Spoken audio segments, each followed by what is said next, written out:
Video like जरूर कर लीजिए और ऐसे वीडियो लगातार फ्री में पाने के लिए चैनल को तुरंत सब्सक्राइब कर लीजिए और बेल आइकन को जरूर टैप कर लीजिए ताकि आगे भी सारे वीडियो आपको मिलते रहे। यूट्यूब में फॉलो करते हैं तो प्लीज ये वाला फ्री टेलीग्राम चैनल जरूर ज्वाइन कर लीजिएगा। सारे नोटिफिकेशन सारे अपडेट यहीं पे आते हैं, ध्यान रखिए।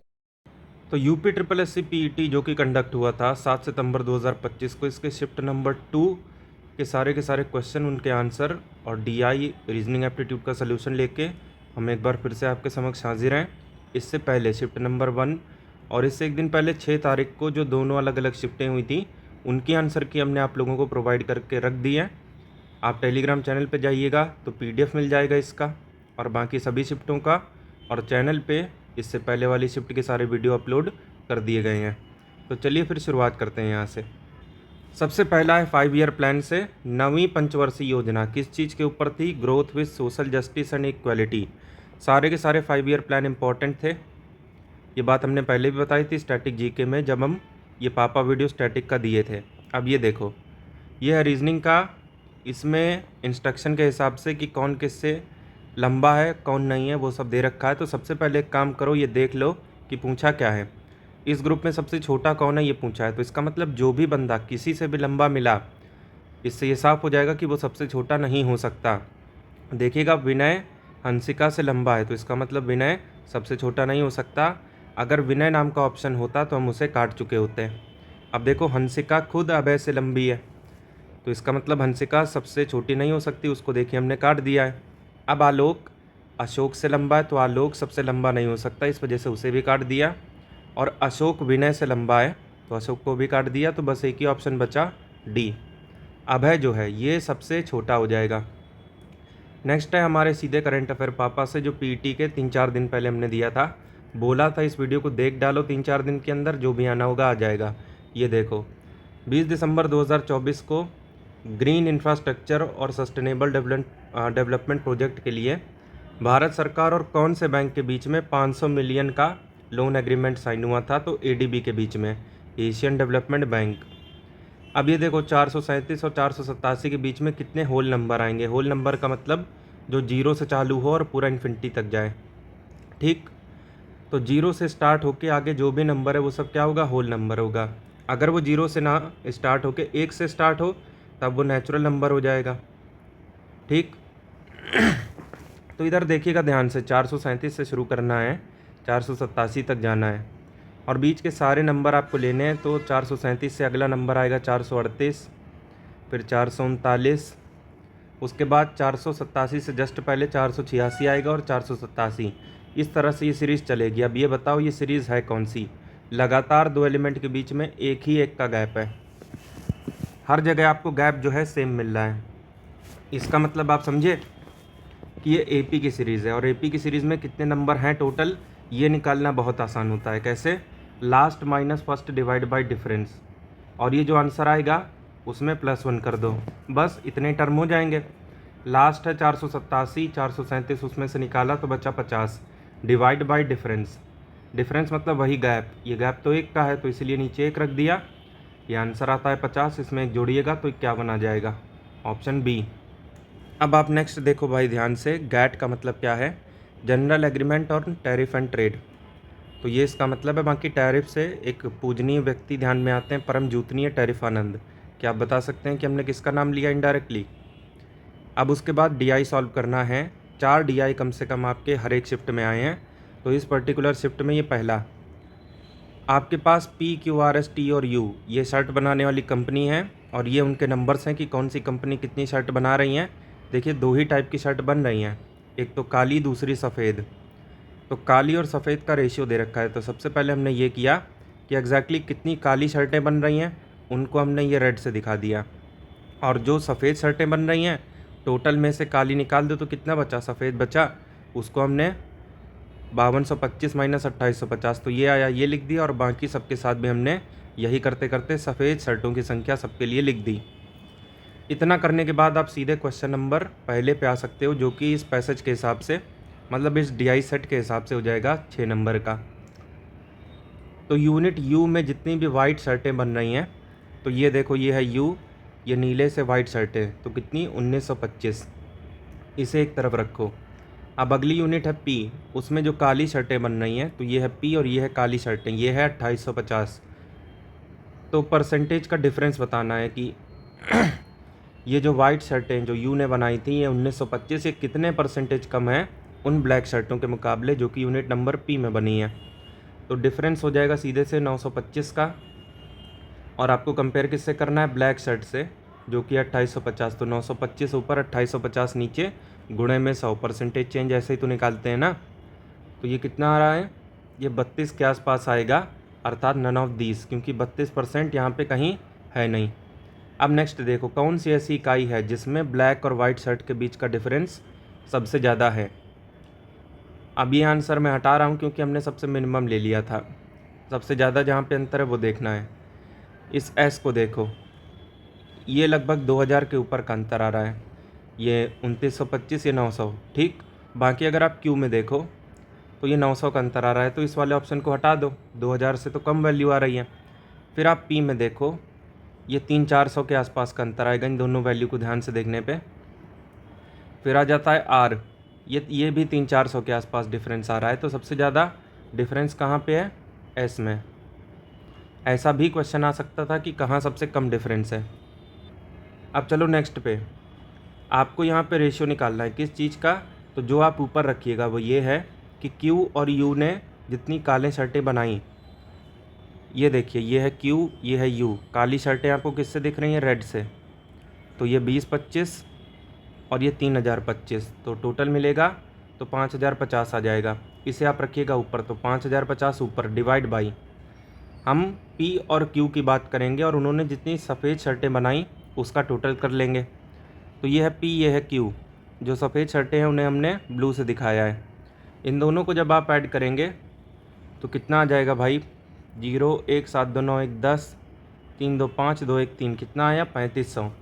तो 5050 डिवाइड बाई 3500, 1 0 से 1 0 गया, 5 से काटिएगा 101 आएगा, 5 से काटिएगा 70 आ जाएगा। तो 101/70 कहाँ पे है, तो किसी ऑप्शन में नहीं है, तो इसीलिए नन ऑफ दीज। अब नेक्स्ट में 3 यूनिट है आपके सामने, क्यू आर और एस, और यहाँ पे जितनी काली शर्टें बन रही हैं ना उनका एवरेज चाहिए। क्यू आर एस और काली शर्टें आप देख सकते हो रेड से लिखा हुआ है, 20-25, 26-25 और 900। तो ये कितना बन जाएगा भाई, तो 5550 हो जाएगा ये। और डिवाइड जब आप करोगे 3 से, क्योंकि 3 ही यूनिट आपके पास हैं, एवरेज लेना है तो टोटल को उस नंबर से डिवाइड करते हो जितने नंबर आपने जोड़े हैं। तो 3 से करेंगे तो 1850 आ जाएगा। अब नेक्स्ट में आपको परसेंटेज निकालना है किन दोनों के बीच में, तो एक तो एस और टी ने जितनी काली शर्टें बनाई उसको आप ऊपर रखोगे।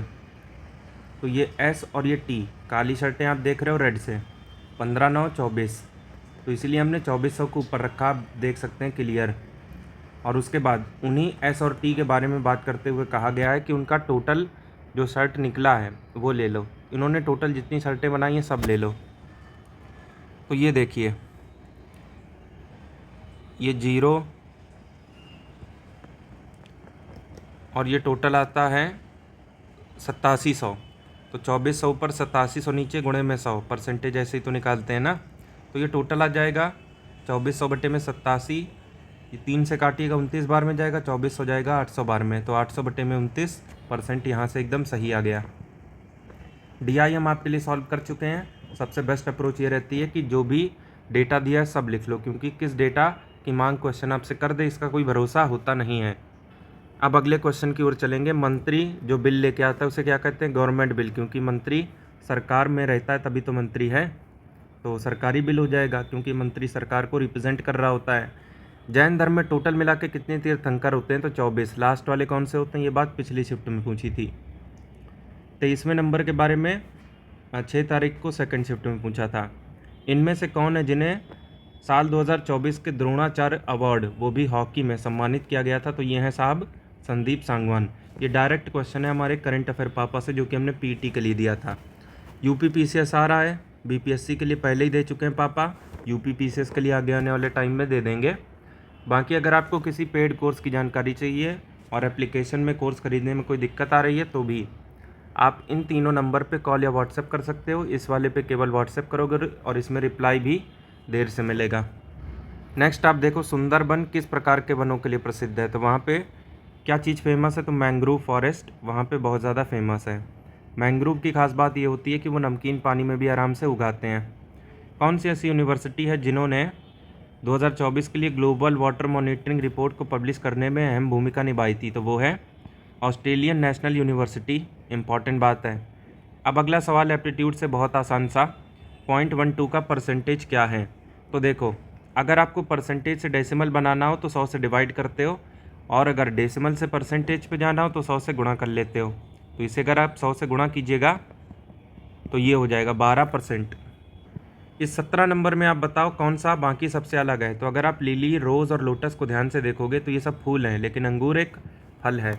फूल का पॉलिनेशन करा दो, क्या बन जाता है, फल बन जाता है। हालांकि बीच में फर्टिलाइजेशन होता है तभी जाके बनता है। नॉर्वे की राजधानी क्या है, तो ओस्लो है। ये कई बार नॉर्वे न्यूज़ में आता रहता है क्योंकि सूर्य सबसे पहले वहीं पे उगता है जाके। उपनिषद का मतलब क्या होता है, गुरु के निकट बैठ के उसका लेक्चर सुनना। आप हमारे निकट तो नहीं बैठे हो लेकिन लेक्चर हमारा भी सुन रहे हो, तो ये उपनिषद नहीं है। हमारे पास आप बैठे रहते तब ये उपनिषद हो जाता। टू सिट नियर समवन, किसी के पास बैठना, यही होता है उपनिषद। अब ये देखो, ये स्टैटिक जीके का हिस्सा है। स्टैटिक में हमने इस चीज़ को कवर भी किया था। भारत का जो MOM है, मार्स ऑर्बिटर मिशन, कब लॉन्च किया गया था, 5 नवंबर 2013 को। फर्स्ट 5 ईयर प्लान, पहली पंचवर्षीय योजना 1951 से 56 तक जो चली थी, उसमें इंडिया के सामने क्या क्या समस्याएं थी। तो जैसे ही भारत को आज़ादी मिली तो क्या चीज़ें हो रही थी, पाकिस्तान इंडिया बंट गया था, उधर के लोग यहाँ आ रहे थे, यहाँ के लोग वहाँ जा रहे थे, लेकिन कोई कानपुर सेंट्रल रेलवे स्टेशन तो था नहीं कि आराम आराम से जा रहे हैं। एकदम मारकाट मच गई थी और आधे से ज़्यादा लोग मारे गए थे, और वैसे भी बहुत ज़्यादा भारी संख्या में एकदम रेफ्यूजी आ रहे थे। तो वो समस्या थी, बहुत ज़्यादा संख्या में शरणार्थी यहाँ पे आ रहे थे, और अपने देश में खाने को है नहीं, उनको कहाँ से खिलाएंगे। तो इसीलिए भोजन की भी गंभीर समस्या थी, और महंगाई भी काफ़ी ज़्यादा बढ़ चुकी है। आप कहिएगा कि 70-75 साल पहले की सर बात कर रहे हो, तो वहाँ महंगाई कैसे हो सकती है। तो बिल्कुल महंगाई अपने अपने एरा में हर जगह थी, आप मानो चाहे ना मानो। आपको क्या लगता है, जिस समय 20 का पेट्रोल मिलता था तो क्या आप 25,000 सैलरी पाते थे? नहीं, उस समय सैलरी गवर्नमेंट वालों की, PCS की सैलरी 2200 के आसपास थी जब 20 में पेट्रोल था। समझ रहे हो कि नहीं। तो महंगाई हमेशा से थी। मुक्केबाजी कहाँ पे खेली जाती है, तो रिंग में, कोर्ट में मुकदमे चलते हैं, और साथ में टेनिस भी खेला जाता है। पिच पे क्रिकेट खेला जाता है, बल्लेबाज और गेंदबाज के बीच में जो फासला होता है ना, उसे पिच कहते हैं। सिंधु घाटी सभ्यता में, इंडस वैली सिविलाइजेशन में, एक नाचती हुई लड़की की मूर्ति मिली थी। कहाँ से मिली थी, तो मोहनजोदाड़ो से। हमारी आँख में जो लाइट एंट्री मारती है, तो इसको कंट्रोल कौन करती है। देखो बाहर तो कितनी भी लाइट है, कभी कम होती है कभी ज़्यादा, लेकिन आँख में अगर एकदम से सारी लाइट घुस गई तो पीछे रेटिना सबको फाड़ देगी। तो ऐसे में ज़रूरत होती है उसको नियंत्रित तरीके से, कंट्रोल्ड वे में एंटर कराने के लिए, और ये आयरिस करता है ये काम। मान लीजिए बाहर अंधेरा है, तो आयरिस इस पुतली को खूब ज़्यादा फैला देता है ताकि जितनी भी लाइट अवेलेबल है वो सारी अंदर चली जाए।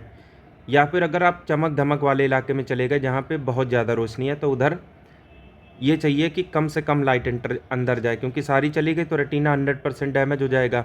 तो उस समय ये जो आयरिस है, ये पुतली को बस इतना ही बड़ा छोड़ती है ताकि कम से कम लाइट जाए। तो कौन कंट्रोल कर रही है, आयरिस, क्योंकि प्यूपिल के पास दिमाग नहीं है, वो तो अपने हिसाब से अगर काम करेगा तो गड़बड़ हो जाएगी।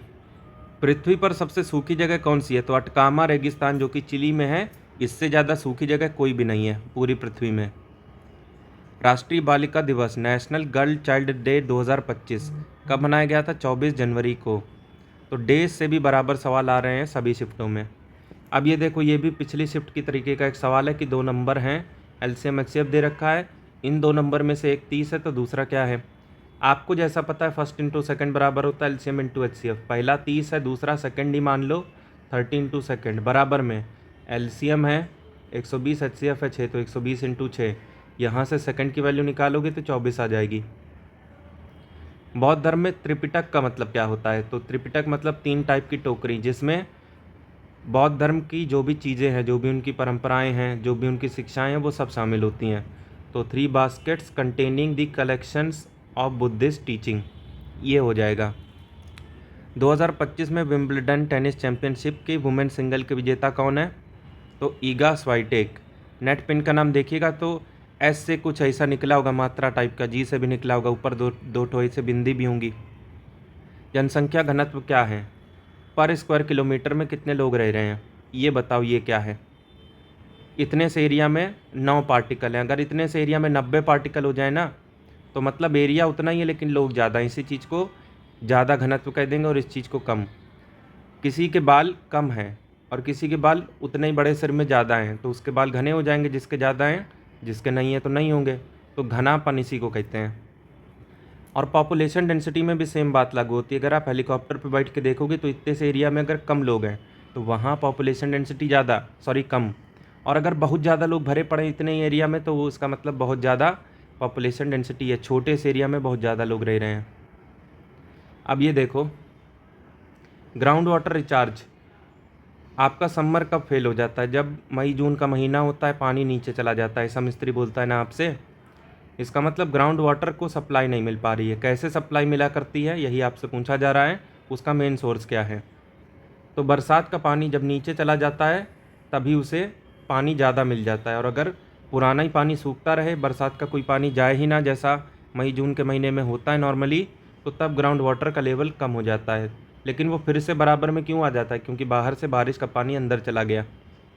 अब ये देखो, ये 32 नंबर साइंस का डायरेक्ट सवाल है। ये हमने चिल्ला चिल्ला के स्मार्ट बोर्ड पे बताया था। पीईटी का जो लोग कोर्स लिए होंगे उन्हें याद भी होगा कि कौन कौन से ऐसे मिनरल एसिड हैं जो बहुत ज़्यादा कोरोसिव होते हैं। हथेली में गिरा दो डैमेज हो जाएगी, वॉशरूम की लेटरिन की सीट में गिरा दो डैमेज हो जाएगी, इतने खतरनाक होते हैं। तो एसिड का ये जो खतरनाक पना होता है इसे संक्षारक कहते हैं। तो मिनरल एसिड पहली बात होते क्या, ये हमने बताई थी उस वक्त भी बात, कि जो लैब में बनाए जाएँ और वो नेचर में सीधे सीधे अवेलेबल ना हो। आपके जो भी कॉमन चीज़ें होती हैं ना खाने पीने की, उसमें ये वाले एसिड शामिल नहीं हो सकते। जबकि ऑप्शन फर्स्ट में दे रखा है एसिटिक एसिड, ये सिरके में होता है। साइट्रिक एसिड नींबू संतरे में होता है। टार्टरिक इमली में होता है। तो ये तीनों नहीं हो सकते। अब अगला देखो, कार्बोनिक एसिड ये आपकी कोल्ड ड्रिंक में होता है। बोरिक एसिड डेटॉल सेवलॉन में और बोरो प्लस बोरोलिन में होता है, तो ये भी गया। अगर बोरिक एसिड कोरोसिव होता तो आप भूल जाइए कि आप उसे बोरो प्लस में मिला पाते, आपकी स्किन ही जल जाती, तो ये भी ऑप्शन गया। अब डी ऑप्शन आपको कैसे गया ये बता देता हूँ पहले, क्योंकि फॉर्मिक एसिड चींटी काट लेती है लेकिन आपकी स्किन डैमेज नहीं होती, थोड़ी देर बाद सही हो जाती है। लैक्टिक एसिड दूध में होता है, वो खाने पीने की चीज़ है। मैलिक एसिड सेब नाशपाती में होता है। तो क्या ये कोरोसिव होंगे? अगर होते तो हम इन चीज़ों को खा ही ना पाते। गलत। तो बाकी बाय डिफ़ॉल्ट आपका ये हो जाता है सी, क्योंकि सल्फ्यूरिक, हाइड्रोक्लोरिक, नाइट्रिक ये बहुत खतरनाक एसिड होते हैं। बाय डिफ़ॉल्ट आपको नेचर में नहीं मिलेंगे, HCl को छोड़ के। ये पेट में होता है जंतुओं के, बाकी आपको कोई भी नहीं मिलेगा, लैब में बनाना पड़ेगा। नेक्स्ट देखो 33 से 37, इसमें ये वाला आपको बार ग्राफ दे रखा है। बार ग्राफ के एक्स एक्सिस में कॉमन सी इन्फॉर्मेशन होती है, कोई आंकड़ा नहीं होता। आंकड़ा आपको इस वाई एक्सिस में देखने को मिलता है। 33 से लेकर 37 तक के क्वेश्चन इसी से सॉल्व होंगे, तो समझिएगा ध्यान से। ये जो ब्लैक वाला बार है ये आपको बता रहा है कि इनकम कितना पैसा आ रहा है कंपनी के पास, और ये जो वाइट वाला बार है इससे आपको ये पता चलता है कि उसमें से जो भी पैसा आया उसमें से खर्चा कितना हो गया। तो इनके बीच का जो अंतर है, मतलब बड़ा माइनस छोटा, ये आपको बता देगा कितना प्रॉफिट हुआ, कितना लाभ हुआ। आप अगर 2012 को छोड़ दो, साथ में 2014 को भी, इसमें अगर आप देखोगे 12 और 14 में कि ये वाइट वाला ग्राफ ऊपर जा रहा है, इसका मतलब है कि घाटा हो गया, क्योंकि खर्चा ज़्यादा है, कमाई कम हो गई। तो इनको अगर छोड़ दोगे तो बाकी सब जगह प्रॉफिट ही हो रहा है। ये -50 है वैसे, क्योंकि यहाँ पे एक्सपेंडिचर ज़्यादा है। इधर भी -100 हो जाएगा। इस तरह से आपको चीज़ें समझनी है और उसके बाद आप सीधे जा सकते हो क्वेश्चन की तरफ। पहला है 33 नंबर, 2011 से 2013 तक आपको टोटल इनकम निकालनी है। 11, 12, 13 इनकम के लिए आपको इस ब्लैक वाले पे फोकस करना होगा। तो इनकम यहाँ से कितना हो जाना है भाई, ये 650, ये 450 और ये हो जाएगा 800। इन तीनों को जोड़िएगा, आ जाएगा 1900। अब आपको अगली चीज़ देखनी है 2013 से 15 तक टोटल एक्सपेंडिचर, खर्चा। तो उसके लिए आपको ये वाइट वाला बार देखना पड़ेगा, 13, 14, 15, ठीक। तो ये एक तरफ ये 700, फिर 800 और फिर आ जाता है ये 750। ये 750 है वैसे। इन तीनों को जोड़िएगा तो 2250 आएगा। कमाई हो रही थी 1900, खर्चा हो गया 2250, तो इसका मतलब है घाटा कितने का हो गया, 350 का। और आपको देखना किस हिसाब से है, 2013 से 15 तक टोटल एक्सपेंडिचर जो कि 2250 है, उससे कंपेयर कर रहे हो। जिससे कंपेयर करते हो उसी को नीचे रखते हो। तो 350 ऊपर 2250 नीचे इंटू में 100, ये आपको देगा सॉल्व करने पे 140/9, 15 निम में 135, 5 140/9, सी ऑप्शन। अब नेक्स्ट देखो 34 नंबर में कि साल 2017 में कंपनी का प्रॉफिट 25% ऊपर चला गया, लेकिन जब आप ग्राफ देखते हो तो 2016 के बाद कुछ है ही नहीं है। तो कैसे मिलेगा ये समझो। तो 2016 के मुकाबले प्रॉफिट बढ़ गया 25%। तो प्रॉफिट का मतलब ये डिफरेंस, प्रॉफिट तभी होगा जब इनकम ज़्यादा होगी। तो ये देख सकते हो, ये इनकम वाला ग्राफ ऊपर है, एक्सपेंडिचर का नीचे है। इसका मतलब शर्तिया क्या है, तो प्रॉफिट है 500 400, डिफरेंस हुआ 100। 100 का प्रॉफिट है, 25% ऊपर है, तो कितना हो गया है 125। 125 हो गया है प्रॉफिट। साथ ही में आय जो है ये भी 20% बढ़ गई है। अगर आप आय पे फोकस करो तो 500 है, इसका 10% है 50, 20 मतलब डबल 100। तो 500 से 100 ऊपर आय 600 पहुंच चुकी है। तो देखो कमाई हुई है 600, बच गया है प्रॉफिट 125। तो इसका मतलब खर्चा किए थे 600 माइनस 125 मतलब 475। ठीक, तो बस वही आपसे पूछा था। अगला क्वेश्चन है कि 2013 से 15 के बीच में टोटल प्रॉफिट कितना आया था। समझिएगा ध्यान से। ये प्रॉफिट हुआ था 200 का, ये 50 कम हो गया, 150 बचा, 150 100 250, 250 में फिर 100 कम हो गया, अभी भी 150 बचा, फिर 50 और ऐड हुआ, 100 हुआ, 100 100 200 हो गया। तो बस ये, अगर आप ये लॉस वाला सही से प्रेडिक्ट ना करते तो इसे भी आप प्रॉफिट ही ले लेते, क्योंकि क्लियर आपको दिख रहा है कि ये एक्सपेंडिचर वाला ग्राफ ऊपर है, मतलब खर्चा ज़्यादा हुआ, कमाई कम हो गई, तो प्रॉफिट कैसे हो सकता है, ये तो लॉस होगा, तभी ये हमने माइनस से दिखाया है। और सेम इसी तरह से यहाँ भी, तो माइनस वाला एडजस्ट आपको करना था, नहीं तो आप किसी और नतीजे पे पहुँच जाते। ये 200 होगा। अब 36 नंबर में पूछा है कि साल 2016 में जो प्रॉफिट मिला, ये देखो ये है साल 2016 और ये प्रॉफिट है 100, क्योंकि इनकम ऊपर है तभी प्रॉफिट है, इनकम नीचे चली जाती तो उतना ही लॉस हो जाता। फिलहाल ये प्रॉफिट है, कितना है, ये 100 है। और 2015 में जो प्रॉफिट हुआ उसे आप देखो, ये है 50। इनकम ऊपर है तो प्रॉफिट है, तो 50 का प्रॉफिट है। एक तरफ ये 100 है, दूसरा तरफ ये 50 है। अगर आप ध्यान से देखोगे तो पूछा जा रहा है कितना परसेंट ज़्यादा है। तो परसेंट ज़्यादा है ये छोड़ो ना, पहले ये देखो कितने गुना हो रहा है। 50 से 100 मतलब 2 गुने का फ़र्क है, 2 गुने का फ़र्क है, इसका मतलब 100% ऊपर है। तो अगर n गुने का फ़र्क हो तो कितना परसेंटेज ऊपर, n-1% ऊपर। इसी तरह से ये 2 गुने का फ़र्क है, इसका मतलब 200 माइनस 100, 100% का यहाँ पे इंक्रीमेंट है। अब नेक्स्ट देखो, इन सभी सालों में, विषम सालों में, विषम नहीं समझे मतलब जो 2 से ना कटें, वैसे सालों में टोटल प्रॉफिट बताना है। टोटल या एवरेज देख लो पहले क्या बताना है, अर्जित लाभ एग्जैक्ट बताना है फिर हैं, लेकिन वो ऊपर नहीं दिया गया है, औसत लिख के बोलना था ना। एवरेज यहाँ नीचे दे रखा है तो हम एवरेज निकालेंगे। विषम वर्षों में ये देखो 2011, 2013, 2015, ये 2 से नहीं कटते ना, बाकी 12, 14, 16 ये सब कट जाएंगे, तो उन्हें नहीं लेंगे हम। 11, 13, 15 के ऊपर फोकस करेंगे।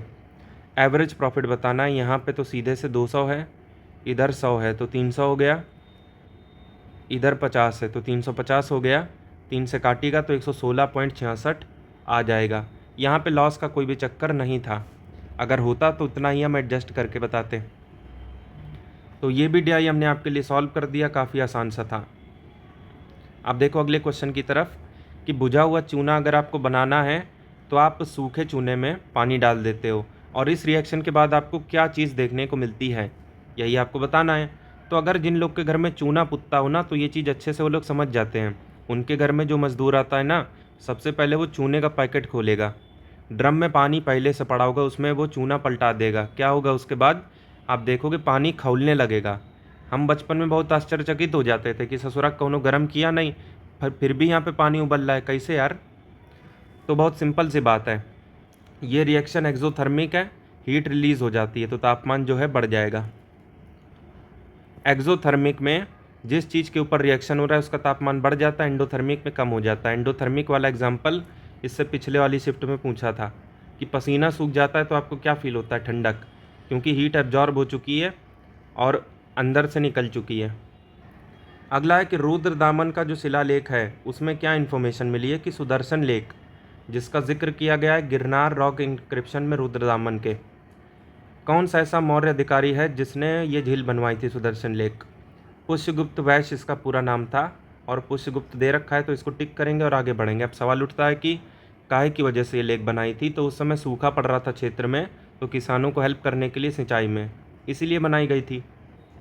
अब अगला सवाल है एकदम नॉर्मल सा कि एक रेक्टेंगल है, उसकी परिधि। तो रेक्टेंगल में आपको लंबाई 2 बार मिलती है, चौड़ाई 2 बार मिलती है, तो 2 बार लंबाई ऐड कर दो, 2 बार चौड़ाई ऐड कर दो, अर्थात 2 कॉमन लेके के अंदर क्या ले लो? लंबाई प्लस चौड़ाई। ये कितना है? तो 13 है। पेरीमीटर का मतलब यही होता है 2 times of L plus B. L plus B आ जाएगा 13/2। अब इसमें से हमको चौड़ाई दे रखी है 2 सही 3/4, इसका मतलब हुआ 2 चौको 8 3 11/4। बी की जगह पे 11/4 रखा, एल की वैल्यू निकाली जो कि आई 15/4, अर्थात 3 सही 4/4। 3 सही 3/4, 3 चौक 12, 3 15/4। नेक्स्ट देखो जीएस से एक और, भारत में एम्प्लॉयमेंट प्रोग्राम को क्या कहते हैं? संपूर्ण ग्रामीण रोजगार योजना। मनरेगा जो लोग ढूंढ रहे थे ना, उनकी तैयारी सही से नहीं थी, पूरी बात इन्होंने इकोनॉमिक्स में पढ़ी नहीं है। National conference on good governance 30-31 जनवरी 2025 को कहाँ पे हुई थी? तो भुवनेश्वर उड़ीसा में। वैसा कोई ऑप्शन यहाँ है नहीं, ये वाला क्वेश्चन भी डायरेक्ट हमारे करंट पापा से था। साउथ एशियन गेम्स, दक्षिण एशियाई खेल पहली बार कहाँ आयोजित हुए थे? नेपाल में, काठमांडू में। भारत का अंतिम वायसरॉय कौन था? Lord Mountbatten. इसने एक प्लान बनाया था कि भारत से कैसे निकला जाए, और उस चीज़ की घोषणा इसी के प्रधानमंत्री क्लीमेंट एटली ने कर दी थी। अगर आपसे ये कहेगा कि भारत के अंतिम वायसरॉय कौन है और ब्रिटिश ना दिया हो तब राजगोपालचारी, ये ओवरऑल अंतिम और पहले भारतीय वायसरॉय बने थे। अब नेक्स्ट देख लो हिंदी वाला पैसेज, आपके पेपर में आते हैं 2, तो उनमें से ये पहला है। इन सबको ध्यान से आप पढ़िए सबसे पहले, उसके बाद ही आप क्वेश्चन की ओर जाइए, क्योंकि आपको इंपॉर्टेंट चीज़ें पढ़ने के बाद ही पता चल सकती हैं। तो पहला है कि कौन से ऐसे उपन्यासकार हैं जिन्होंने मैला आंचल 1954 में पब्लिश हुआ था, इसे लिखा था? इसे हिंदी का शुद्ध आंचलिक उपन्यास माना जाता है। तो ये देखो भाई, यहाँ से हमने ये चीज़ उठाई है। तो कौन है ये? फणीश्वर नाथ रेणु, रेणु उनका उपनाम है। तो ये 46 है कि कौन सा ऐसे उपन्यासकार हैं जिन्होंने रंगभूमि, गोदान ये सब लिखा है? तो हमें पैसेज पे जाने की ज़रूरत ही नहीं है, गोदान देखते ही आप समझ जाओ, प्रेमचंद। उसके बाद कौन है जिन्होंने देहात की ओर चलो का नारा दिया था? ये देखो आप, महात्मा गांधी ने दिया था। वेदों की ओर लौटो किसने दिया था? ये बात आप कमेंट में बताइए, महात्मा गांधी। अगला है शिव पूजन सहाय द्वारा लिखित कौन सा ऐसा उपन्यास है 1925 में जो कि पब्लिश हुआ था, जिसमें ग्रामांचलिकता के दर्शन होते हैं कि रूरल में एरिया में लाइफ किस तरीके से रहती है, कैसे लोग वहाँ पे अपनी जीवनचर्या चलाते हैं। तो ये देखो, देहाती दुनिया। नेक्स्ट अगर आप देखें ग्रामांचलिक साहित्य का प्रारंभ कहाँ से हुआ था, तो ये भी हमने आपके लिए क्लियर लिख दिया है, ये 1950 के पश्चात प्रारंभ हुआ था। ये देखो, अभी देखिए इसके बाद तुरंत ही दूसरा पैसेज चालू हो जाता है क्वेश्चन नंबर 50 से 54 के लिए। तो अगेन नियम वही है कि आपको पूरा passage A to Z complete पढ़ना पड़ेगा शुरू से लेकर आखिर तक, और उसके बाद उसकी समझ डेवलप करनी पड़ेगी और इम्पॉर्टेंट लाइन को हाईलाइट भी करना पड़ेगा। पहला क्वेश्चन है 50 नंबर, ऐसा कौन सा साल है जिसमें संविधान में देश की राजभाषा के रूप में इसे, किसकी बात कर रहे हैं? तो हिंदी को राष्ट्रीय तथा अंतर्राष्ट्रीय स्थान प्राप्त कर लिया है। आज आप कहीं भी चले जाओ, इंग्लैंड, ऑस्ट्रेलिया, साउथ अफ्रीका, आपको हिंदी भाषी मिल जाएंगे। इसकी शुरुआत भारत में कर दी गई थी सन 1949 में। तो 50 का हो गया बी। संसार में अंग्रेजी और कौन सी भाषा के बाद हिंदी बोलने वालों की संख्या सबसे ज़्यादा है? ये देख सकते हैं आप, ये संसार में चीनी और अंग्रेजी, तो अंग्रेजी फर्स्ट, चीनी सेकंड, और उसके बाद हिंदी। तो अंग्रेजी और चीनी के बाद ये चीनी खाई भी जाती है, C11H22O11, ये टेबल शुगर है, लेकिन चीनी एक भाषा भी है। अब 52 नंबर में कि खड़ी बोली का विकास कौन सी शताब्दी में हुआ था? किंतु 14वीं शताब्दी के प्रारंभ में खड़ी बोली में कविता लिखी थी, लेकिन विकास ऊपर आप देखिए 19वीं शताब्दी में हुआ था। तो 52 का सी। फिर 53 नंबर में ब्रजभाषा को सूरदास जी ने, अवधी को तुलसीदास जी ने और मैथिली को किसने प्रमोट किया था, किसने पल्लवित किया था? तो ब्रजभाषा को सूरदास ने, देखो सीधे सीधे पैसेज सही उठाया है। अवधी को तुलसीदास और मैथिली को विद्यापति ने, तो विद्यापति अर्थात ऑप्शन बी। अब नेक्स्ट देखो, कौन से ऐसे कवि हैं जिन्होंने 14वीं शताब्दी के प्रारंभ में खड़ी बोली में कविता की रचना की? तो इसका आंसर हम आपको पहले भी दे चुके हैं, ये अमीर खुसरो जी हैं। तो पैसेज वाले क्वेश्चन समाप्त हो जाते हैं। अब हिंदी के दूसरे क्वेश्चन हम शुरू करते हैं, लेकिन आगे बढ़ने से पहले हम आपको ये बताना चाहेंगे कि यूपी SSSC तो हो गया, 13 सितंबर को BPSC का भी प्री हो जाएगा। इसके बाद आता यूपी PCS। तो उसके लिए हमारे ऐप के ऊपर कई सारे कोर्सेज चल रहे हैं, सब्जेक्ट वाइज भी चल रहे हैं, टेस्ट सीरीज़ भी चल रही है, मेंटरशिप भी चल रहा है। तो कोई भी आप ज्वाइन कर सकते हो आराम से, डिस्काउंट आपको प्रॉपर मिल जाता है। अप्लाई कूपन पे जाके ज्ञान सर डिस्काउंट टाइप करने के बाद कहीं कोई दिक्कत आती है तो इसके लिए इन तीनों नंबर पे कॉल या व्हाट्सएप कीजिए, और इस नंबर पे सर से पर्सनली आप बात कर सकते हो, लेकिन केवल टेक्स्ट मैसेज में लिख के। और रिप्लाई पता नहीं कब मिलेगा, इसकी गारंटी होती नहीं है, लेकिन हाँ 24 घंटे के भीतर मिल ही जाता है। तो अब शुरू करते हैं। नाच एक तद्भव शब्द है, उसका तत्सम बताना है, तो आपको नृत्य ये वाला ऑप्शन देखने को मिलता है सी में। अनुकरण करने योग्य हो उसे क्या कहेंगे? अनुकरणीय कहेंगे। इंटरनेट क्रांति के ऊपर अगर कोई निबंध लिखा जाता है तो उसमें ऑब्वियस सी बात है इंटरनेट के ऊपर चर्चा की जाएगी। इंटरनेट का अर्थ क्या है हिंदी में? तो अंतर्जाल। हालांकि इंटरनेट इसी तरीके से आपको हर जगह 99% टाइम्स देखने को मिल जाता है। आविष्कार एक अशुद्ध शब्द है भाई, ये तो दिख ही रहा है, तो शुद्ध बता दीजिए ना, वही हमसे पूछा है, आविष्कार। अभिनेता एक पुल्लिंग है, ये तो दिख ही रहा है, उसका स्त्रीलिंग क्या है? अभिनेत्री।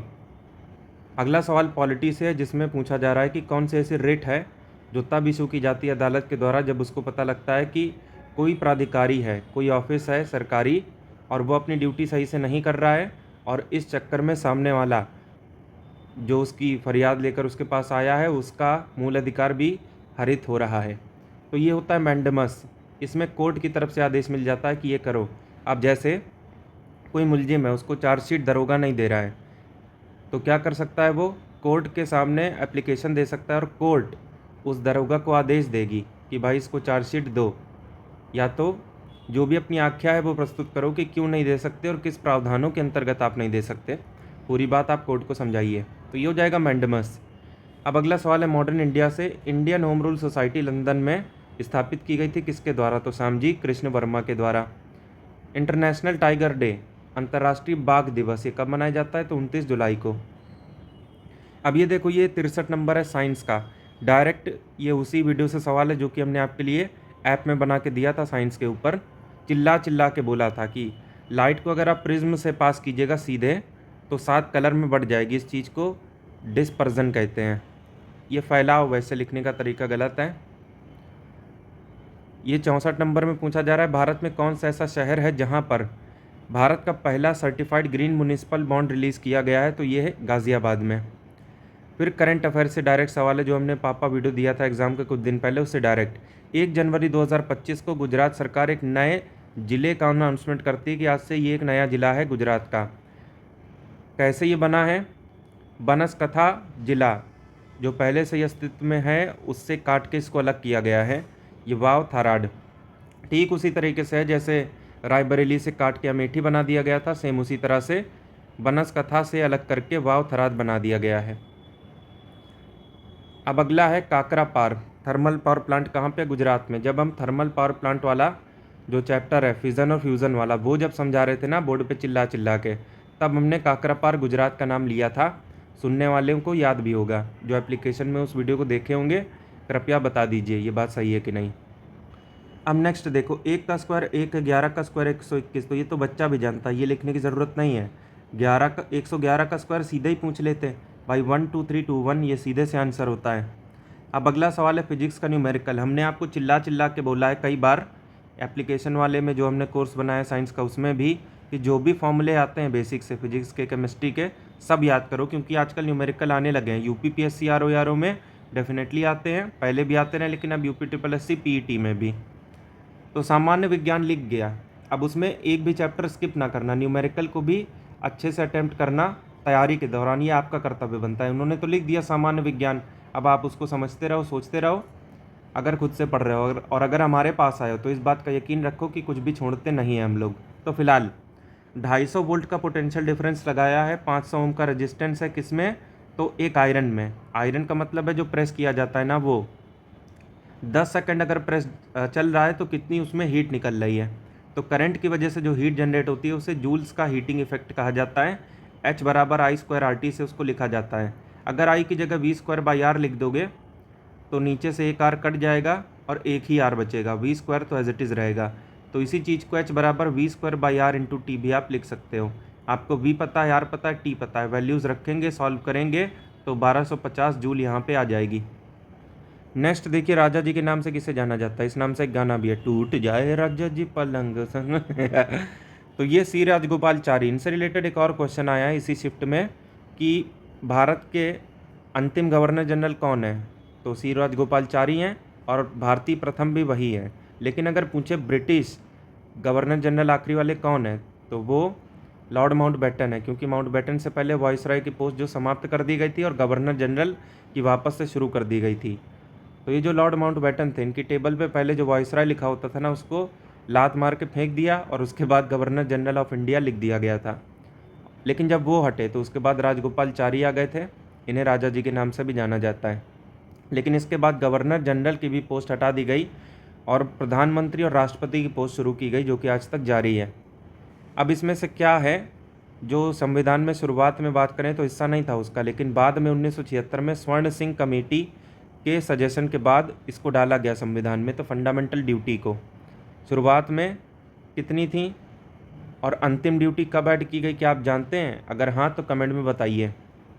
ओपेक अर्थात organization of petroleum exporting countries का हेडक्वार्टर कहाँ पे है, तो ऑस्ट्रिया की राजधानी वियना में। भारत की सबसे लंबी नदी कौन सी है? इससे पहले वाले शिफ्ट में वर्ल्ड की सबसे लंबी नदी पूछा था। तो वर्ल्ड में बात करें तो सबसे लंबी है नील, और पानी किस में ज़्यादा है इस हिसाब से, अर्थात लार्जेस्ट ये कौन सी है, तो अमेजन। इंडिया में लंबाई के हिसाब से देखें जो ज़्यादा दूरी तय कर रही है वो गंगा है, और जिसमें पानी ज़्यादा है लार्जेस्ट वो ब्रह्मपुत्र है। तो लॉन्गेस्ट पूछा है तो गंगा। अब ये देखो, चारों शिफ्ट में पहली बार पैराग्राफ बेस्ड डीआई आपके समक्ष हाजिर है। क्वेश्चन नंबर है 73 से लेकर 77। तो यहाँ पे इंग्लिश में थोड़ा आसान सा लग रहा है, क्योंकि इसमें स्पष्ट समझ में आ रहा है कि 3 टाइप के गुब्बारे हैं, पर्पल, ग्रीन और ग्रे। 3 अलग अलग दिनों में अलग अलग गुब्बारे बन रहे हैं। मतलब ऐसा नहीं कि मंडे को इनमें से कोई एक बनेगा, बनेंगे तीनों ही, लेकिन अलग अलग संख्या में, क्योंकि दिन अलग अलग हैं। अब मंडे की बात करें तो पर्पल और ग्रीन का रेशियो है 3/4। तो जहाँ मैंने कैलकुलेशन करी है उसकी तरफ आपको ले चलता हूँ। ये देखो, पर्पल और ग्रीन का रेशियो कितना है, 3/4। कर्सर को फॉलो किए रहना।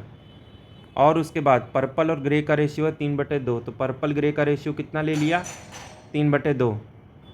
अब यार ये कुछ वैसा ही है कि A/B का रेशियो है 3/4।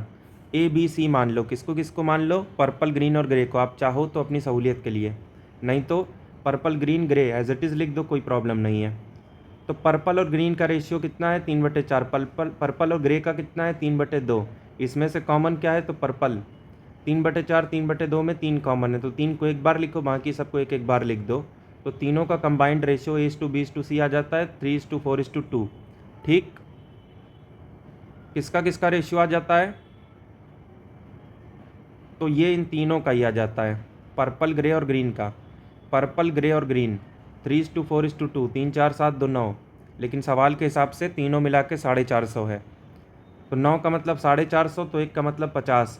अब आप वैल्यू रख दो, हर चीज़ का आपको 50 गुना करना है। 50 तियाई 150, 50 चौके 200, 50 दूनी 100। तो हमने पर्पल, ग्रीन और ग्रे इनके एग्जैक्ट नंबर निकाल लिए, किस दिन के लिए, तो मंडे के लिए। 150, 200 और 100। पर्पल वाली 150, ग्रीन वाली 200, ग्रे वाली है 100। ये मंडे वाला सॉल्व हो गया। अब चलो ट्यूसडे की तरफ चलते हैं। तो ट्यूसडे में कहा जा रहा है कि जितने भी पर्पल कलर के गुब्बारे हैं वो 37.5% ज़्यादा हैं, किस चीज़ से, तो जितने भी ग्रे कलर के गुब्बारे हैं ना उनसे। पर्पल वाले 3/8 गुना ज़्यादा हैं ग्रे वालों के मुकाबले। 3/8 गुना ज़्यादा का मतलब क्या हुआ, 11/8 गुना हो जाना। क्योंकि अगर मोर देन ले रहे हो मतलब ज़्यादा, तो दोनों को जोड़ के ऊपर लिख दो, नीचे वाला कांस्टेंट रखो। और अगर लेस देन है तो अंतर ले लो ऊपर, नीचे वाला कांस्टेंट रखो। ये पिछली शिफ्ट में बताए थे। तो 3/8 टाइम्स मोर, इसका मतलब है 11/8 टाइम्स। ठीक, तो ये देखें आप, पर्पल बराबर 11/8 टाइम्स इंटू ग्रे, इसे 8 टाइम्स ऑफ पर्पल बराबर 11 ग्रे, तो पर्पल और ग्रे का रेशियो आ जाता है 11/8। ठीक, और साथ ही में ग्रीन और ग्रे का रेशियो है 9/8, तो 8 कॉमन मिला, तो यहाँ से पर्पल और ग्रे है 11/8, ग्रीन और ग्रे है 9/8, तो कुल मिला के पर्पल ग्रीन और ग्रे कितना हो गया 11/9/8। जो 8 है 2 बार है उसे एक बार लिख दो, बाकी सब एक एक बार लिख दो। पर्पल ग्रीन और ग्रे, ग्रे 2 बार है तो उसे एक बार लिख दिया, जो 2 बार है वो एक बार 8, और बाकी पर्पल 11 और ग्रीन 9, इस तरह से हो गया। तो तीनों का कंबाइंड रेशियो ट्यूसडे के लिए आ चुका है पर्पल ग्रीन और ग्रे का 11/9/8। ठीक, अब आगे एक और कंडीशन दे रखी है कि पर्पल कलर के जितने भी बैलून हैं वो ग्रीन कलर के बैलून से 40 ज़्यादा हैं। तो देखो कुल मिला के बात ये है कि पर्पल और ग्रीन के बीच में जो अंतर है वो 40 का है। यहाँ रेशियो के हिसाब से कितने का अंतर है, कर्सर को फॉलो किए रहना, पर्पल और ग्रीन 11 और 9 2 का अंतर है, लेकिन 2 ना होके 40 है, तो इसका मतलब 1 ना होके 20 है, तो हर चीज़ का 20 गुना आपको करना है। तो 11 का 20 गुना 220, 9 का 180 और 8 का 20 गुना हो गया 160। तो पर्पल ग्रीन और ग्रे इनके एग्जैक्ट नंबर हम प्राप्त कर चुके हैं ट्यूसडे के लिए, पर्पल 220, ग्रीन 180 और ग्रे 160। ट्यूसडे भी सॉल्व हो गया भाई। अब ये वेंसडे समझना ध्यान से, इसमें पहली कंडीशन ये है कि जितने भी पर्पल कलर के बैलून हैं वो 5 गुना 11 हो जाते हैं ग्रीन कलर के, तो पर्पल बराबर 5/11 टाइम्स ऑफ ग्रीन। इसे सॉल्व करेंगे तो 11 पर्पल बराबर 5 ग्रीन, तो पर्पल और ग्रीन का रेशियो आ जाता है 5/11। ठीक, और अगली कंडीशन है कि पर्पल वाले हैं 150 और ग्रे वाले हैं 240, लेकिन रेशियो के हिसाब से पर्पल वाले 5 हैं, यहाँ 150 हैं, तो इसका मतलब 30 गुना है 150/5। तो नीचे वाला जो 11 है ग्रीन, उसका भी हम कर देंगे 30 गुना, तो 11 × 30 बराबर 330 आ गया। और ग्रे वाले तो 240 हैं, ये बात हमें पता है। तो इस तरह से पर्पल 150 ये क्वेश्चन में दिया था, ग्रे 240 क्वेश्चन में दिया था, ग्रीन हमने निकाल लिया 330। तो इस तरीके से पर्पल ग्रीन और ग्रे इनके एग्जैक्ट नंबर हम पता कर चुके हैं वेंसडे के लिए भी, पर्पल 150, ग्रीन 330, ग्रे 240। अब पहले क्वेश्चन की ओर चलते हैं सीधे। इसमें पूछा हुआ है कि मंडे ट्यूसडे और वेंसडे में जितने भी ग्रे कलर के गुब्बारे बनाए गए हैं उनका एवरेज कितना है। तो ग्रे यहाँ से हो जाएगा मंडे से 100, ट्यूसडे से ग्रे हो गया, ये ट्यूसडे की कैलकुलेशन ये है 180, तो 280, और यहाँ 240, 28 14 28 24 52। एक बार फिर से देख लो यार, ये है 100, ये है 160, तो 260, सॉरी यहाँ से ये ग्रे वाला देखना था ना, तो 260, और यहाँ से हो जाएगा 240, 260 और 240 हो गया 500, तो 500/3 कितना हो गया, क्योंकि 3 दिन की बात हो रही है, 167 के आसपास। तो सी ऑप्शन जो कि आप देख पा रहे हैं वो सही है। अब नेक्स्ट देखो, जितने भी गुब्बारे थर्सडे के दिन बने, जबकि हमें तो 3 की कंडीशन पता थी ना, मंडे ट्यूसडे वेंसडे, तो देखते हैं आगे क्या होता है। वो 25% कम है वेंसडे में जितने भी गुब्बारे बने ना उनके मुकाबले। तो ये देखो, ये है वेंसडे की कैलकुलेशन, और ये है टोटल गुब्बारे 150, 330, 240। तो कितना हो गया, 1 3 4 2 6, 5 3 8 4 12, 600 और 120, 720 हो जाता है ये। तो 720 गुब्बारे हैं टोटल वेंसडे में, उससे 25% कम, 25% कम का मतलब हुआ 75% हो जाना। अभी भी नहीं समझे, 25% होता है 1/4, लेकिन लेस देन है, मतलब कम करना है, तो डिफरेंस ले लो, 3 ऊपर 4 नीचे, नीचे कांस्टेंट रखो, ऊपर डिफरेंस ले लो अगर लेस देन गिवन हो तो। मोर देन वाला हम बता चुके हैं, तो 3/4 टाइम्स हो जाएगा 720 के, जो कि होता है 540। साथ ही में थर्सडे के दिन जितने भी गुब्बारे बने उसमें पर्पल ग्रीन और ग्रे का रेशियो 4/3/2 दे रखा है, टोटल है 540। अब यहाँ पे 4 3 7 2 9, 9 का मतलब 540, 1 का मतलब 540/9, जो कि हो जाता है 60। अब इसमें से बताना है पर्पल वाले, तो ये देखो 4 गुना करना है, मतलब 4 की वैल्यू निकालनी है, सॉरी, और करना कितने गुना है, तो 60 गुना, 1 की वैल्यू 60 है, 60 × 4 240। तो बस इतना ही आसान था भाई। अब देखो यार नेक्स्ट, बुधवार को जितने भी हरे कलर के गुब्बारे बने उसको ऊपर रखो, ये ग्रीन वेंसडे, तो ये देखो, ये रही वेंसडे की कैलकुलेशन और ये रहे ग्रीन। तो 330 आपने यहाँ ऊपर रख दिया। उसके बाद मंडे में जितने भी पर्पल कलर के बने उसको नीचे रखना है। तो ये है मंडे की कैलकुलेशन, पर्पल है 150, तो 150 हो जाएगा नीचे। 0 से 0 कटा, 3 पचे 15, 311 टाइम्स 33, तो 11/5, ऑप्शन डी। अब नेक्स्ट देख लो भाई साहब 76 नंबर, जिसमें आपसे पूछा हुआ है कि आपको बताना है डिफरेंस किन किन चीज़ों के बीच में। तो जितने भी गुब्बारे टोटल मिला के ट्यूसडे को बने, साथ ही में जितने भी ग्रे कलर के गुब्बारे मंडे को बने। तो ट्यूसडे वाली कैलकुलेशन की तरफ हम आ चुके हैं और यहाँ पे टोटल हो जाएगा 22, 18, 40 और 16, 56, 560 हो जाएगा। तो ये आपको जैसा कि दिख रहा है ये है 560, ये निकाल लिया। अब मंडे वाली कैलकुलेशन में चलो और ग्रे पे फोकस करो। ये है मंडे की कैलकुलेशन और ये है ग्रे 100। 560 और 100 के बीच में डिफरेंस है 460, ये आ गया। अब नेक्स्ट है 77 नंबर, इस पैराग्राफ से आखिरी क्वेश्चन। पैराग्राफ कोई खास नहीं था, बस आपको अपना धैर्य बनाए रखना था, नहीं तो एक भी क्वेश्चन आप सही कर ही नहीं पाते इसमें। खैर, वेंसडे में बुधवार को जितने भी ग्रे कलर के बैलून बने उसे ऊपर रखिए। तो वेंसडे की कैलकुलेशन ये आपके सामने है और ये है ग्रे कलर 240। तो 240 आपने एक तरफ रख दिया। साथ ही में जितने भी ग्रे कलर के गुब्बारे मंडे को बने उसको नीचे रखो। यह है मंडे की कैलकुलेशन और ये है ग्रे कलर के गुब्बारे जो कि हैं 100। तो 100 को नीचे रख दिया, लेकिन साथ में ग्रे और ग्रीन दोनों लेना था भाई, सॉरी। तो ये ग्रीन 200, ग्रे 100, तो टोटल हुआ 300। 300 नीचे हो गया। अब इसका परसेंटेज निकालना है, तो 100 से गुणा कर दो। और वैसे तो हमें सीधा ही दिख रहा है कि 240 300 का 80% है, क्योंकि हम कैलकुलेशन करते रहते हैं। बाकी आपको ना यकीन हो तो इंटू 100 करके चेक कर लो। इसके बाद नेक्स्ट है पॉलिटी से एक सिंपल सा सवाल कि भारतीय संविधान, इंडियन कॉन्स्टिट्यूशन कहाँ से चालू होता है। तो पहली लाइन आप उसमें पढ़ते हो, एम लक्ष्मीकांत में भी गिवन है, we the people of India. ये क्या है? तो ये प्रीएम्बल है, प्रस्तावना है। तो बस इतनी सी बात आपको ये पता होनी चाहिए थी। अगवाड़ा किला कहाँ पे स्थित है? गोवा में। जो लोग घूमने गए होंगे उन्हें पता होगा। तो इसीलिए घूमा फिरा भी करो, मीम भी देखा करो, क्योंकि उससे भी आपके सवाल सही होते रहते हैं। अब ये ब्लड रिलेशन वाला, तो हमेशा से हमने आपको बताया है कि ये जो ब्लड रिलेशन वाला चैप्टर है इसे सॉल्व करने के लिए आपको हिंदी पे फोकस करना होगा। इंग्लिश आप इसमें भूल जाओ, वजह आपको अभी पता चलेगी।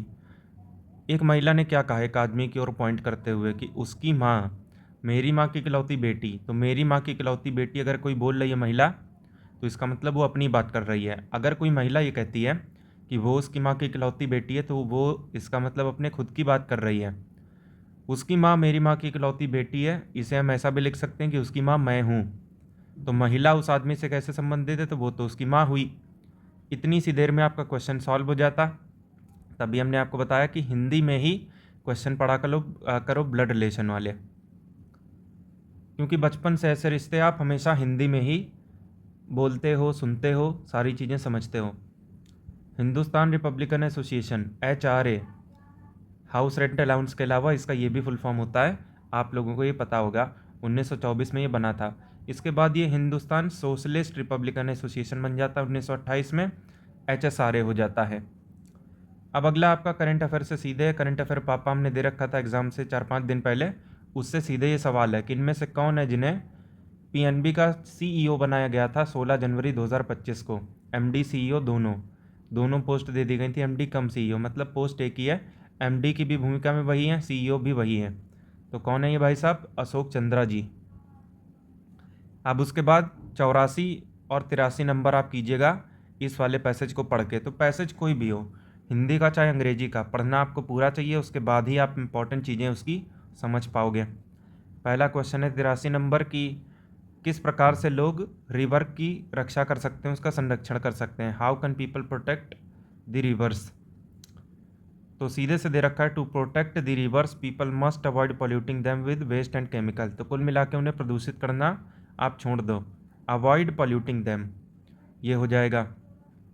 अगला सवाल है, what happens when several small streams come together? बहुत सारी छोटी छोटी ऐसी धाराएं जब मिल जाती हैं तो क्या होता है? एक बड़ी रिवर बनती है। ये तो ज्योग्राफी का बेसिक है, फिर भी ना आपको यकीन हो यहाँ चेक कर लो। दीज स्ट्रीम, तो कौन सी stream? Small stream. These stream flow down hill joining with the others to become larger rivers. तो बड़े साइज़ की नदियाँ ये बन जाती हैं, they form a larger river, इस तरह से ये हो जाएगा। तो पैसेज आपका इस तरीके से सॉल्व हो गया। इंग्लिश वाले पैसेज में 2 ही क्वेश्चन आते हैं और पैसेज भी एक ही आता है। उसके अलावा जो भी अंग्रेजी सेक्शन से सवाल बनेंगे वो अलग से होंगे। जैसे कि ये, इसका अपोजिट बता दो, एंटोनिम। रिमोट का मतलब होता है दूर दराज और नियर का मतलब हो गया पास। तो बस यही एक दूसरे के एंटोनिम हो गए। अब यहाँ पे जम्बल्ड पैरा है, इसको इस तरीके से सजाओ ताकि वो एक मीनिंगफुल सेंटेंस बन जाए, उसका कुछ ना कुछ सेंस निकले। The steps old man fail the down.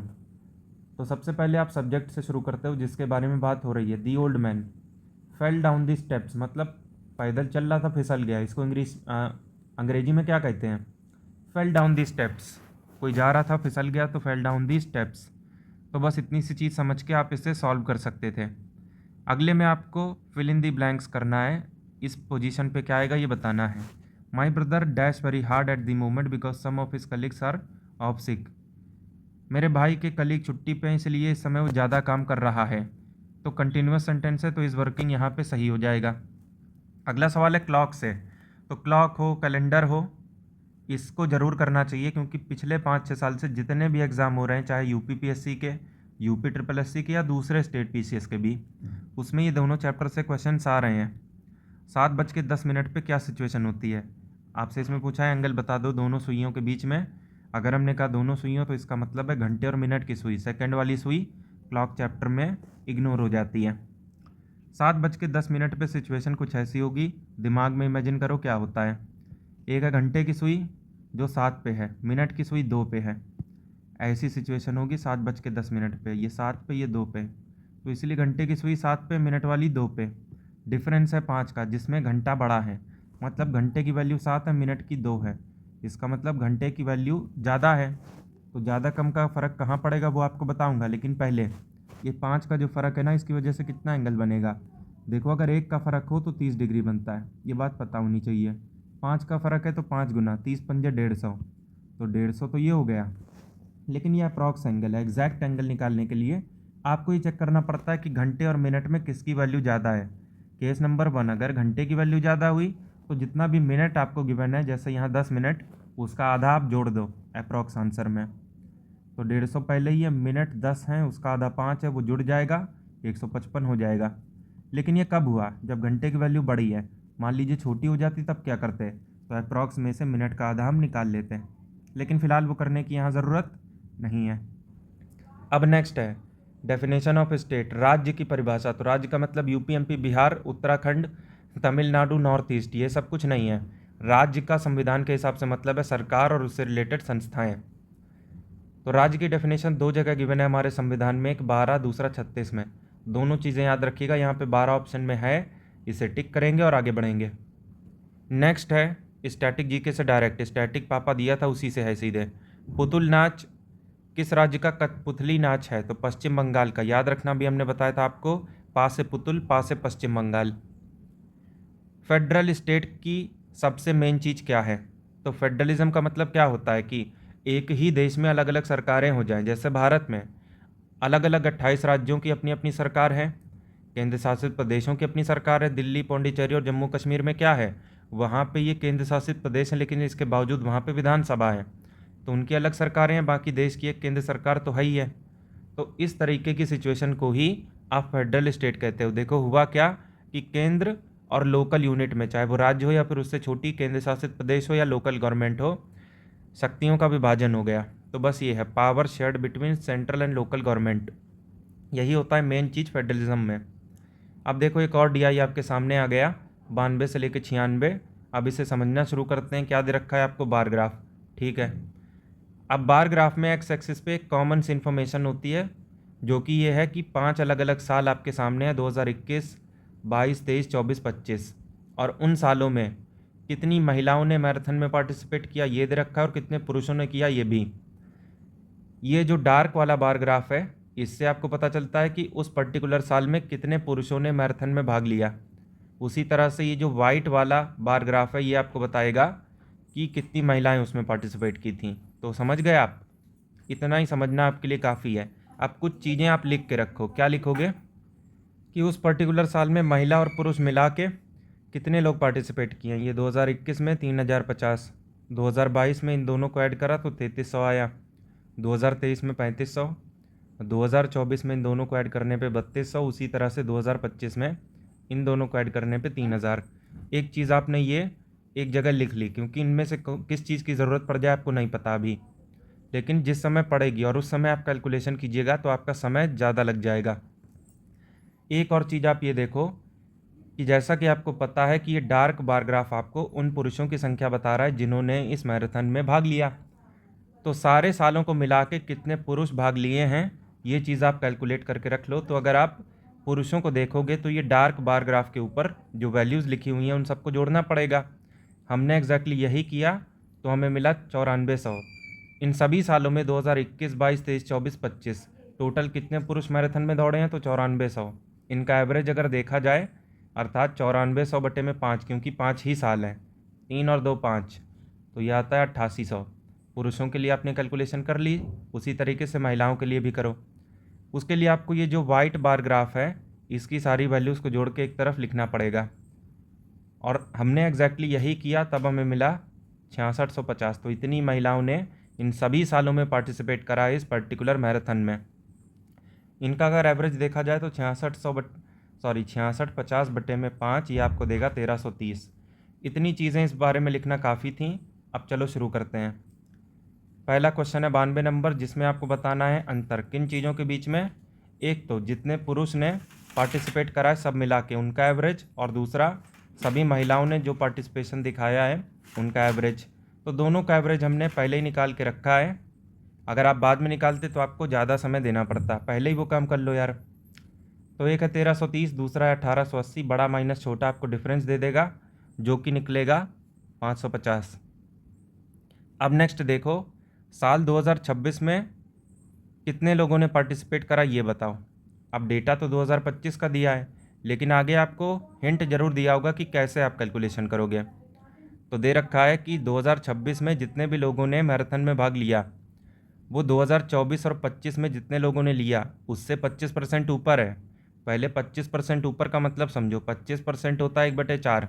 ऊपर मतलब ये जब भी ऐसा हो ऊपर आप लिख लो दोनों को ऐड करके 4 1 5, नीचे वही रखो। तो ये 5/4 करोगे, लेकिन किसका? तो 2024-25 में जितनों ने भाग लिया उनका एवरेज। तो ये देखो 2024 3200, 2025 3000, इनका एवरेज आ जाएगा 3100। दोनों को जोड़ के आधा कर दिया, 3100 आ गया। तो उसी 3100 में आप 5/4 करो तो 3875 आ जाएगा। सिंपल सी बात है। अगला है कि कौन सा ऐसा साल है जहाँ पे सबसे ज़्यादा लोगों ने मैराथन में भाग लिया है। तो हमने कैलकुलेशन पहले ही कर रखी है, ये 3050, 3300, 3500, 3200, 3000। तो सबसे बड़ी वैल्यू कौन सी है? 3500। कौन से साल में आ रही है? तो 2023 में। तो साल कौन सा होगा? 2023।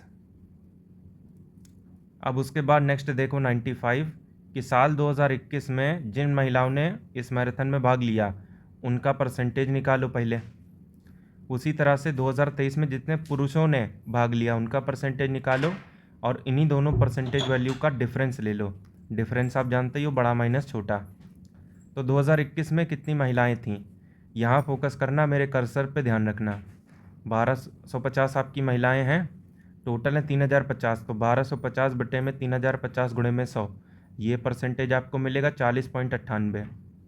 उसी तरह से 2023 में आपको देखना है कितने पुरुषों ने भाग लिया।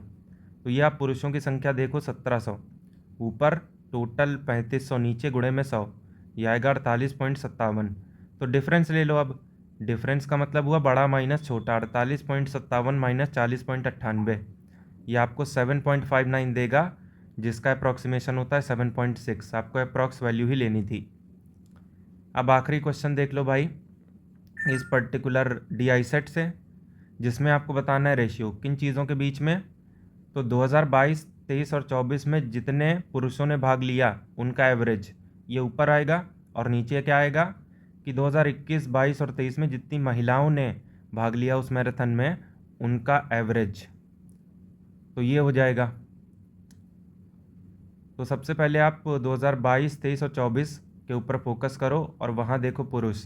तो 2022 में पुरुष हैं 2150, फिर 2023 में 1700 और फिर 2300। तो ये देखो आप 2150, 1700, 2300 तीनों मैंने ले लिया, डिवाइड बाई 3 करा, यहाँ भी डिवाइड बाई 3, तो दोनों कट जाएंगे, इसीलिए उसको लिखने की ज़रूरत आपको नहीं है। अब उसके बाद 21, 22, 23 में महिलाएं, 21 में 1250, 22 में 1150 और 23 में 1800। इन तीनों को आप ऐड करो, 1250, 1150, 1800, ये तीनों ऐड हो गई। अब ऊपर की वैल्यू आपको मिल रही है 6150, नीचे मिल रही है 4200। एक जीरो से एक जीरो कटा, 4 से ये 84 बार में सॉरी 3 से 84 बार में जाएगा, सॉरी 5 से 84 बार में, 420 5 से कटेगा और ये 123 बार में। फिर उसके बाद 3 से ये 28 बार में, 3 से 41 बार में, तो 41/28 यहाँ से सही हो जाता है। छठे नंबर का बिम्स्टेक समिट कहाँ पे हुआ था हाल ही में? थाईलैंड में। ये करंट पापा से सीधे हैं। स्वतंत्र भारत के पहले राष्ट्रपति डॉक्टर राजेंद्र प्रसाद, ये कौन नहीं जानता, बचपन वाला सवाल है।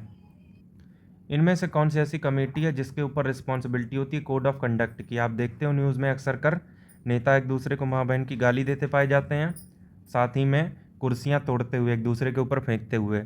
संसद टीवी अगर कभी आप ध्यान से देखे हो तो ये चीज़ें वायरल होती हुई आपको दिख जाती हैं, लेकिन इन सब चीज़ों पे कार्रवाई कौन करता है? तो पार्लियामेंट की एथिक्स कमेटी होती है, वो करती है।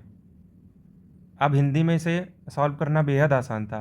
कौन सी ऐसी समिति है जो आचार संहिता लागू करती है? तो आचार संहिता को आचार समिति तो लागू करेगी। किराने में जाइएगा तो दाल चावल आटा ना मिलेगा, मछली थोड़ी वहाँ मिल जाएगी। तो बस ऐसे ही कुछ है। अब आखिरी क्वेश्चन देखो इस पर्टिकुलर सेट का, और इससे पहले जो हम 3 आपको सेट सॉल्व करा चुके हैं, उसके बाद ये चौथा था और ये उसी का आखिरी क्वेश्चन है। देखिएगा ध्यान से। 4 लोग हैं, राम, श्याम, सोहन और मोहन। एक तरफ सबको लिख लिया, राम, श्याम, सोहन और एम फॉर आप जो सोच रहे हो वो सही है, लेकिन यह एम फॉर मोहन है। अब कंडीशन के ऊपर आते हैं। श्याम की जितनी भी एज है, राम की उससे डबल है। मान लिया श्याम की x है तो राम की 2x हो जाएगी। साथ ही में ये जो 2x है ये सोहन की एज का आधा है। ये हमने गलत सॉल्व कर लिया, उसके लिए क्षमा चाहते हैं। यहाँ पे ये सोहन का 4x हो जाएगा, क्योंकि राम की जो एज है वो श्याम से डबल है। श्याम की x है तो इसकी 2x है। इतनी बात समझ में आती है, लेकिन यही 2x सोहन की एज से आधी है, तो इसका मतलब सोहन की डबल है राम से, तो 2x का 4x हो गया। इतनी बात क्लियर। अब चलो आगे। श्याम जो है मोहन से बड़ा है, श्याम मोहन से बड़ा है, इसका मतलब क्या हुआ कि मोहन श्याम से छोटा होगा, तो इसकी एज x से भी कम होगी। तो सबसे छोटा इसमें सोहन हो गया और मोहन हो गया, और सबसे छोटा तो ये मोहन है, क्योंकि इन तीनों में अगर बात करें, सबसे बड़ा सोहन, उससे छोटा राम, सबसे छोटा श्याम, लेकिन मोहन की एज इस x जो कि 3 में सबसे छोटा है उससे भी कम है, तो सबसे छोटा मोहन। लेकिन सबसे छोटे की फिक्र किसको है, क्योंकि पूछा हमसे है सबसे बड़ा, तो सबसे बड़ा यहाँ पे हो जाएगा सोहन। इस वाली की को सही करेंगे, ये सोहन हो जाएगा। कमेंट बॉक्स में अपना स्कोर ज़रूर बताइएगा, और SCS के मटेरियल से आपको कितना लाभ हुआ या फिर आपका नुकसान हो गया, एकदम ईमानदारी से बताइएगा।